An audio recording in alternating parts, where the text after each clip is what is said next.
ஏய், இவ்வளவு வருஷம் அவ கூட தானே இருந்திருக்க. தெரியாதுன்னா எப்படி? நீ என்ன வேணா நினச்சிக்கணும், ஆனால் அதான் உண்மை. சத்தியமாக என்ன பண்ணுறதுன்னு தெரில. என்னோட ஃப்ரெண்டு சும்மா சமாளிக்கிறதுக்கு எனக்கு ஒரு காலேஜ் ஃப்ரெண்ட் அணுன்னு இருக்கான்னு சொன்னதுக்கே நைட் ஃபுல்லாக அவளை தேடிக்கிட்டு இருந்தா.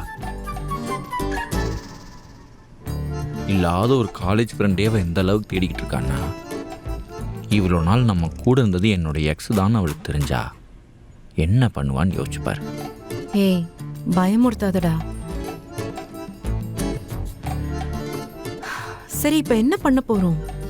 அதான் தெரியலன்னு சொல்லிக்கிட்டு இருக்கேன். மறுபடியும் என்ன பண்ண போறேன், என்ன பண்ண போறேன்?